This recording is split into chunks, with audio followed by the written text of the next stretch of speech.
Assalamualaikum warahmatullahi wabarakatuh. Bismillahi alhamdulillah.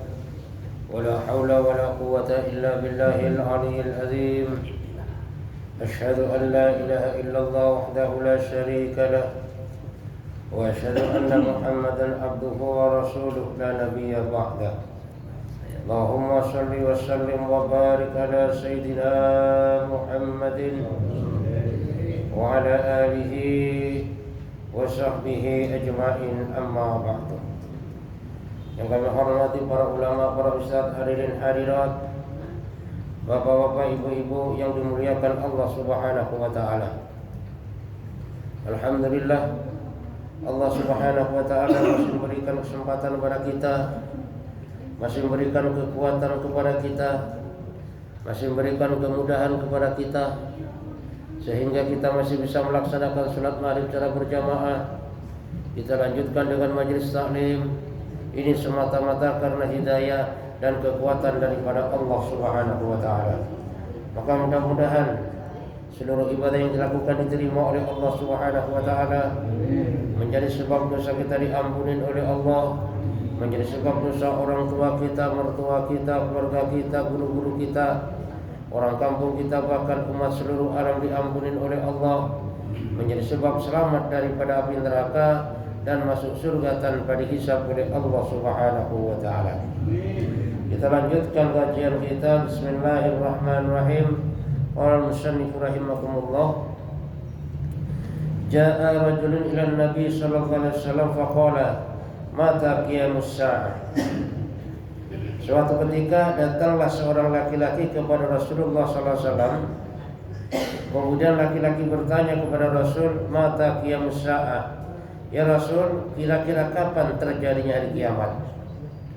Faqala, maka Rasulullah sallallahu alaihi wasallam menjawab, ma'adatta laha? Apa yang kau persiapkan untuk hari kiamat nanti? Artinya persiapanmu apa menghadapi hari kiamat? Pertanyaan Rasulullah sallallahu alaihi wasallam kepada laki-laki tadi. Qala, maka laki-laki tadi menjawab, ma'adatu laha katsiran min salatin wala siyamin illa anni ahabbullaha wa rasulah.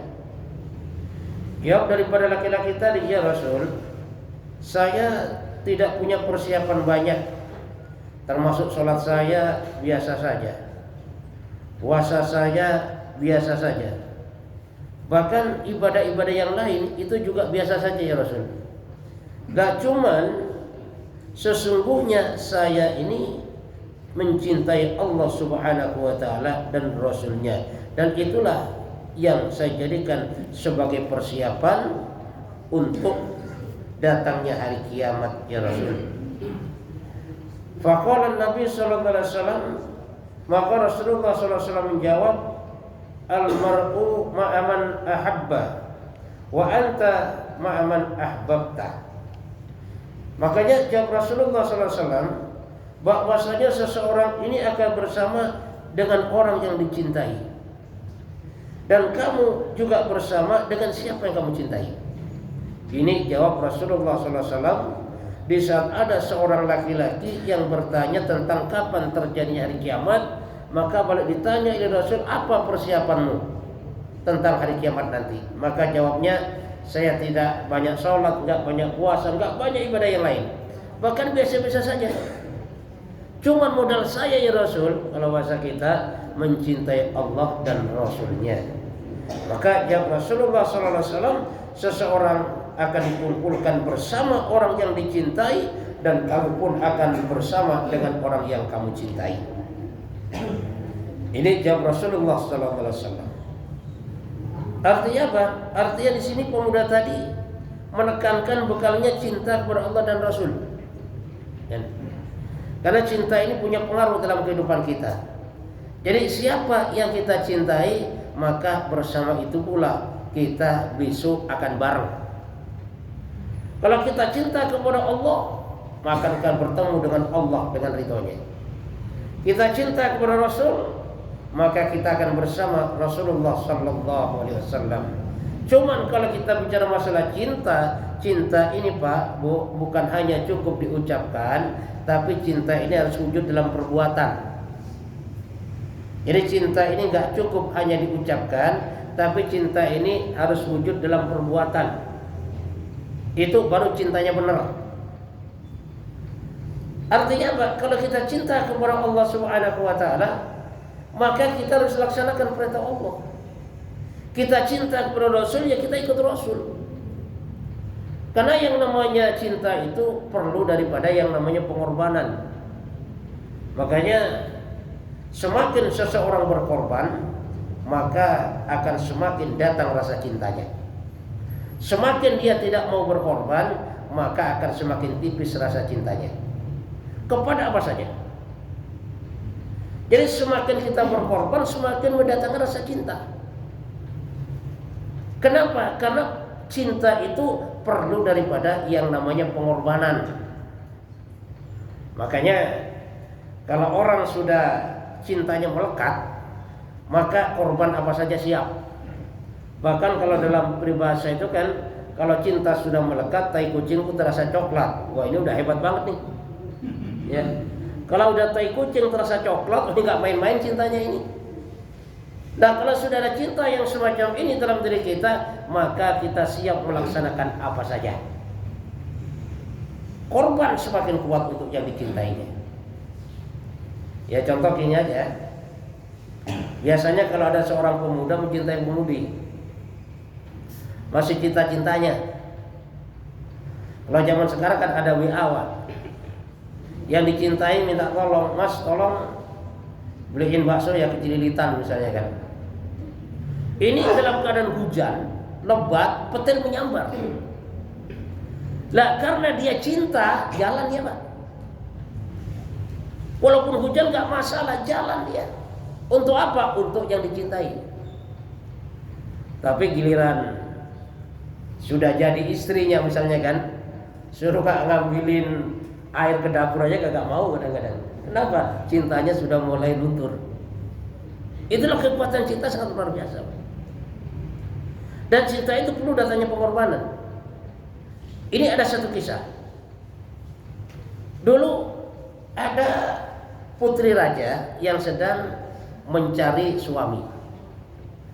Maka dia bikin pengumuman bahwasanya putri raja sedang mencari suami. Siapa saja boleh datang. Bahkan orang dari kampung sekalipun yang gak sekolah pun boleh datang. Orang miskin boleh datang, orang kaya boleh datang. Dan nanti salah satu di antara yang datang itu akan jadi suami daripada putri raja. Maka semuanya pada semangat berangkat ke kerajaan. Setelah nyampe di kerajaan, semuanya dikumpulkan di halaman kerajaan. Banyak para pemuda dengan berbagai macam latar belakang. Maka setelah semuanya berkumpul, kata putri raja tadi, wahai saudara-saudara semuanya, saya terima kasih saudara-saudara semuanya telah datang kemari. Dan satu di antara saudara ini akan jadi suami saya. Siap saudara? Semuanya teriak, Pak, siap. Tapi ada ujian nih. Siapa yang lolos nanti itulah yang jadi suami saya. Siap diuji, semuanya siap. Bahkan teriaknya itu keras-kerasan. Nah, apa ujiannya? Ujiannya cuma satu. Kata putri raja, di sebelah istana itu kan ada menara. Menara itu gak tinggi-tinggi amat, cuma 20 meter. Nah, makanya barang siapa di antara kalian yang siap untuk naik ke atas menara, dari atas menara terjun langsung ke bawah, dialah yang akan jadi suami saya. Makanya mendengar ujian itu, Pak, tengok kiri, tengok kanan, garuk-garuk kagak gatel. Yang tadinya semangat, Pak, langsung kendor. Dia bilang, wah kalau gini mah gak jadi nanti ini. Ini mah konyol ini kalau sampai loncat dari 20 meter ini. Semuanya pada gak siap terima ujian untuk berkorban loncat daripada yang namanya menara 20 meter. Tapi ada pemuda kampung, yang pemuda ini sederhana, tampilannya sederhana, semuanya serba sederhana. Dia langsung maju menghadap putri raja. Wahai putri raja, demi cinta saya siap berkorban. Jangankan hanya 20 meter, kalau perlu siapkan 100 meter, saya naik, saya loncat dari atas. Itu bentuk pengorbanan cinta saya pada putri raja. Maka sang pemuda tadi Pak langsung naik ke atas menara. Dia gak berpikir panjang, langsung loncat dia. Setelah loncat gak taunya jarak 1 meter ada jaring Pak. Sehingga apa? Sehingga gak jadi jatuh ke bawah. Akhirnya apa? Akhirnya selamat sambil tersenyum dia. Apa kata yang lain tadi? Ah, kalau cuma gitu saya mau. Inilah pengorbanan ini. Dan disitulah seseorang semakin berkorban, maka akan semakin tertanam cintanya. Makanya Sayyidina Ali mengatakan bahwasanya man habba syai'an aksar min zikrihi. Barang siapa yang mencintai sesuatu, maka dia akan banyak menyebutnya. Makanya kalau orang cinta kepada Allah, banyak menyebut Allah. Dalam pembicaraannya disertain asma Allah. Alhamdulillah, Allahu Akbar, Subhanallah, la haula wala quwata illa billah. Artinya apa? Di dalam setiap langkahnya selalu disertai dengan Allah, selalu mengingat Allah, selalu menyebut nama Allah. Ini artinya orang cinta kepada Allah. Begitu juga di saat cinta kepada Rasulullah SAW, maka banyak bersolawat kepada Nabi, banyak mengenal bagaimana sunnah-sunnah Nabi. Kenapa cinta kepada Nabi? Nah, makanya di saat kita cinta kepada Nabi, maka akan dikumpulkan oleh Allah Subhanahu wa taala bersama orang yang dicintai. Makanya Pak, jadi orang yang mencintai sesuatu, dia akan banyak menyebutnya atau bahkan banyak ngomongin ya. Satu contoh gini aja Pak, misalnya orang cinta sama burung, maka kemana aja bicara masalah burung. Orang gak tahu masalah burung, jenis burung diajak bicara juga. Kenapa? Cinta pada burung. Nah, sehingga kadang-kadang karena udah cinta pada burung, walaupun harganya puluhan juta dibeli itu Pak. Kadang-kadang jam 6 sore belum mandi, masih ngurusin burung itu. Kenapa? Cinta pada burung. Ini banyak terjadi yang semacam itu. Nah, kalau cintanya pada burung, dikhawatirkan besok di akhirat itu dikumpulkan bersama burung, kan repot juga urusannya Pak. Ya. Nah, makanya Sayyidina Ali mengatakan juga man habba syai'an fahuwa abduhu. Barang siapa yang cinta pada sesuatu, maka dia siap jadi hambanya. Dia siap jadi pesuruhnya. Dia siap diperintah kemana-mana. Itu tanda-tanda cinta. Jadi orang yang cinta, maka dia siap jadi hamba. Satu contoh gini aja Pak. Misalnya ada orang cinta sama kambingnya. Jam 2 malam kambing teriak, loncat Pak dan tempat tidur. Kenapa? Cinta sama kambing. Tapi giliran subuh adzan berkumandang, bukannya dia bangun, bahkan kadang-kadang selimut tambah ditarik. Kenapa? Karena tidak ada rasa cinta kepada Allah Subhanahu wa taala, sehingga panggilan Allah Subhanahu wa taala dicuekin. Giliran ada panggilan kambing, padahal kambing nggak panggil dia sebenarnya, cuman berteriak itu kambing, maka dia langsung buru-buru menghampiri. Kenapa? Karena di dalam hatinya ada kecintaan kepada kambing. Bahkan kalau sudah kambingnya itu bunyi terus, walaupun malam, maka dia cari rumput, dia cari makannya kambing. Kenapa? Ada perasaan cinta. Lah, makanya seseorang yang mencintai sesuatu itu, maka dia siap untuk menjadi daripada hambanya ya. Makanya bagaimana kita itu belajar mencintai Allah Subhanahu wa taala, berarti kita menjadi hamba Allah. Yang namanya hamba itu dirinya pun milik tuannya Pak. Itu hamba. Yang namanya hamba, jangankan digaji, dijual boleh, disewakan boleh. Itu posisi hamba. Gak punya hak apa-apa hamba ini. Itulah posisi kita pada dasarnya kepada Allah Subhanahu wa taala, kita sebagai hamba. Sebagai hamba yang kecil. Maka Abdullah banyak ditafsir dengan Ubaidullah, hamba yang kecil. Ya memang kalau kita lihat diri kita ini kecil, cuman perasaan yang besar. Ya. Sebenarnya kita sebagai manusia itu nggak ada hebat-hebatnya, Pak. Cuman perasaannya saja yang hebat. Sehingga karena dia punya perasaan hebat, maka sifat sombong ada dalam dirinya. Pada dasarnya manusia ini apa sih yang mau disombongin? Manusia ini dari seluruh tubuhnya itu mengeluarkan kotoran. Mungkin orang sombong dengan cantiknya. Cantik, Pak. Kalau nggak mandi 2 hari, bau juga. Artinya apa? Kecantikannya pun nggak bisa disombongkan.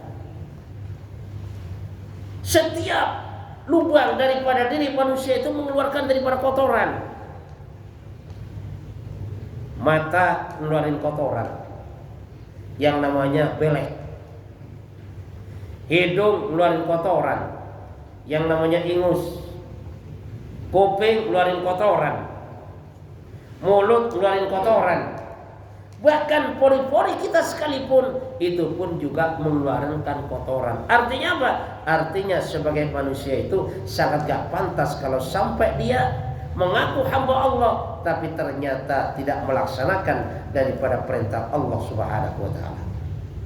Karena kalau dia ngaku seorang hamba tapi dia tidak melaksanakan apa pekerjaan hamba, maka hamba yang semacam ini akan dihukum oleh tuannya. Kenapa? Enggak melaksanakan perintah. Nah, makanya kita sebagai Allah Subhanahu wa taala, kalau kita tidak melaksanakan perintah Allah, maka suatu saat kita akan dihukum juga oleh Allah. Dari dunia pun sudah ada hukuman Allah Subhanahu wa taala, dikubur sampai akhirnya di akhirat kelak itu akan ada daripada hukuman Allah Subhanahu wa taala. Makanya saat kita di dunia ini, kalau kita tidak takut kepada Allah, maka di akhirat kita akan ketakutan. Tapi di saat di dunia ini kita takut kepada Allah Subhanahu wa taala, di akhirat penuh dengan kegembiraan. Jadi kalau di dunia ini kita nggak takut kepada Allah, nanti saat sakaratul maut penuh dengan ketakutan. Di alam kubur penuh dengan ketakutan. Di padang mahsyar penuh dengan ketakutan. Bahkan ketakutan puncaknya adalah di dalam nerakanya Allah Subhanahu wa taala. Kenapa? Enggak takut kepada Allah. Tapi di saat kita di dunia takut kepada Allah Subhanahu wa taala, dengan cara kita laksanakan perintah Allah, kita laksanakan sunnah Rasulullah sallallahu alaihi wasallam, maka nanti saat sakaratul maut kita enggak ada rasa takut, bahkan penuh dengan kegembiraan. Kenapa? Dihibur oleh malaikat. Ditampakkan gambaran surga dengan penuh keindahannya, sehingga roh keluar daripada jasad itu ibaratnya rambut dalam tepung, gak terasa apa-apa, terlena dengan keindahan surga yang ditampakkan. Di dalam kubur tidak ada ketakutan, bahkan dalam kubur ini penuh dengan kenikmatan. Dalam kubur ini sudah merupakan taman daripada taman surga. Di padang mahsyar dia nggak ada ketakutan. Bahkan termasuk orang-orang yang mendapat perlindungan daripada arsy Allah. Bahkan puncak daripada kegembiraannya adalah di dalam surganya Allah Subhanahu wa taala. Makanya kalau sudah di dalam surga, Pak, ini puncak daripada kegembiraan. Sehingga apapun yang kita inginkan Allah kirim. Kita nggak usah ngucap, Pak. Baru terbesit dalam hati saja apa yang kita inginkan Allah datangkan. Itulah surga. Kita ingin buah, apa yang kita inginkan? Buah apel, maka apel datang. Dan datangnya dengan pohon-pohonnya. Kalau di dunia ini apel kan akarnya di bawah, buahnya di atas. Tapi kalau di surga kelak, akarnya di atas, buahnya di bawah. Jadi datang dan tinggal metik saja. Dipetik, dimakan. Makanya buah dalam surga itu semakin dimakan semakin enak. Semakin dimakan semakin nikmat. Semakin dimakan semakin semangat. Itu buah di surga. Maka beda dengan buah di dunia. Kalau buah di dunia, Pak, semakin dimakan semakin kagak enak. Misalnya ada orang doyan apel, maka makan satu apel masih terasa enak. 2 apel ya udah agak ogah-ogahan. Kalau 3-4 apel udah gak kemakan tuh. Artinya apa? Artinya buah di dunia ini semakin dimakan semakin gak enak. Kalau di surga semakin dimakan semakin enak. Itulah puncak kenikmatan daripada di surga nanti, yaitu memandang wajah Allah Subhanahu wa taala. Memandang bertemu dengan yang kita cintai. Sehingga di saat kita memandang wajah Allah, bertemu dengan Allah Subhanahu wa taala, maka seluruh keindahan dari para surga itu terlupakan. Kenapa? Karena saking senangnya bertemu dengan yang dicintai. Suatu contoh gini, Pak. Misalnya kita datang di dalam sebuah jamuan, dan di situ ada orang yang kita cintai. Maka di saat orang yang kita cintai belum datang, kita enak makan, Pak. Bakso dimakan, ada somai dimakan, sate dimakan, semuanya dimakan. Dan di tengah-tengah kita makan, ternyata orang yang paling kita cintai datang. Bahkan dia nggak melihat kita melihat dia. Langsung kita taruh itu makanan, kita kejar orang yang kita cintai. Sehingga di saat kita bertemu dengan orang yang kita cintai, maka seluruh menu yang ada tadi terlupakan. Bakso belum habis udah terlupakan tuh. Berbagai macam menu yang enak terlupakan itu. Kenapa? Karena sudah bertemu dengan orang yang dicintai. Itulah ibaratnya nanti kalau kita di surga, berbagai macam kenikmatan akan terlupakan seketika di saat bertemu dengan Allah Subhanahu wa taala yang kita cintai. Makanya kita mencintai Allah dan Rasulnya, Pak, dari sekarang. Kita ibadah kepada Allah dari sekarang, mumpung kita masih sehat. Jangan sampai kita jalannya sudah nyeret, atau bahkan sudah dipapah kemana-mana baru ingin ibadah. Sehatnya kemana? Gak peduli. Jadi mumpung kita sehat ini, kita jaga ibadah kepada Allah, kita jaga berjamaah di masjid, kita jaga majelis taklim. Jadi jangan sampai kita sudah sakit-sakitan baru kita ingat kepada Allah Subhanahu wa taala. Kenapa? Karena kalau sudah sakit, Pak, baru ingat kepada Allah Subhanahu wa taala, sebenarnya ya mungkin malaikat pun ketawa. Dulu kemana aja kamu ini kan? Sekarang baru ingat kepada Allah. Apa nggak boleh? Ya boleh aja, silakan. Ya baguslah. Udah tua, udah sakit-sakitan, tobat bagus.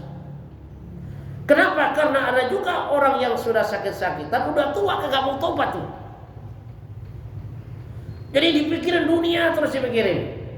Udah tua, udah sakit-sakitan jadi dipikirin mau bangun rumah 10 tingkat misalnya kan. Mau beli mobil, beli ini macem-macem. Nah inilah termasuk akan menjadi masalah nanti dalam kehidupan akhiratnya. Makanya kita belajar cinta kepada Allah Subhanahu wa taala mulai sekarang.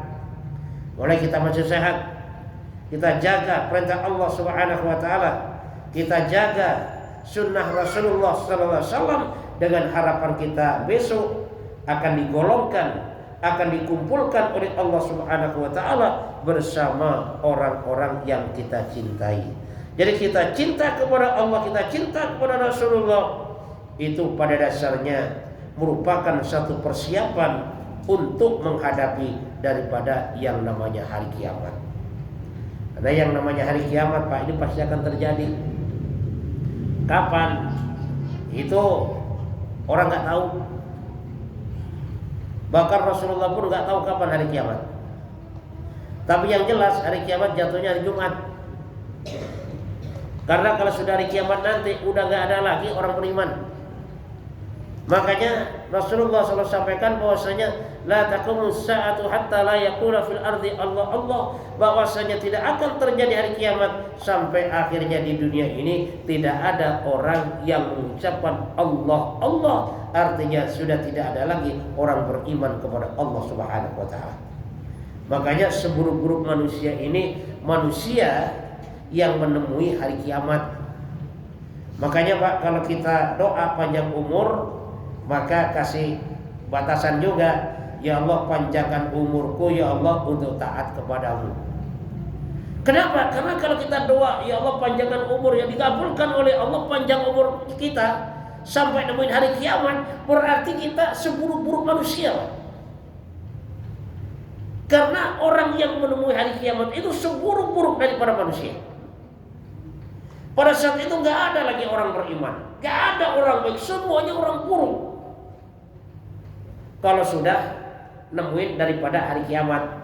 Makanya orang-orang beriman sebelum datangnya hari kiamat besok akan dimatikan dulu oleh Allah Subhanahu wa taala lewat suatu angin yang dimana setiap orang beriman menghirup daripada angin itu langsung dimatikan oleh Allah Subhanahu wa taala. Sehingga pada saat itu tidak lagi ada orang yang beriman kepada Allah.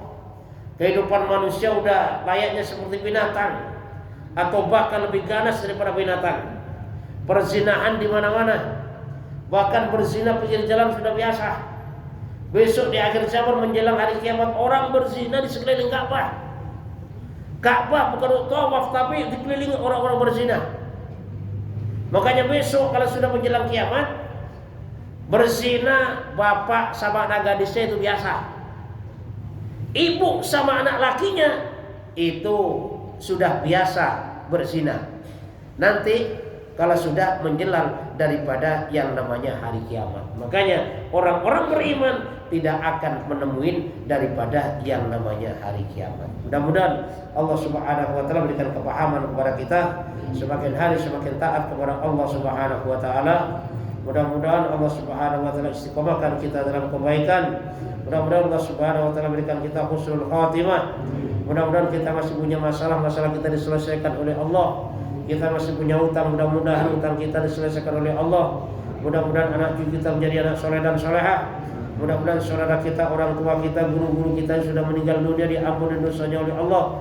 Semua keburukannya diganti dengan kebaikan. Mudah-mudahan bersama kita semuanya selalu mendapat rahmat Allah, selamat daripada api neraka dan masuk surga tanpa dihisab oleh Allah Subhanahu wa taala. Subhanakallahumma bihamdika asyhadu an la ilaha illa anta astaghfiruka wa atubu ilaik. Wassalamualaikum warahmatullahi wabarakatuh.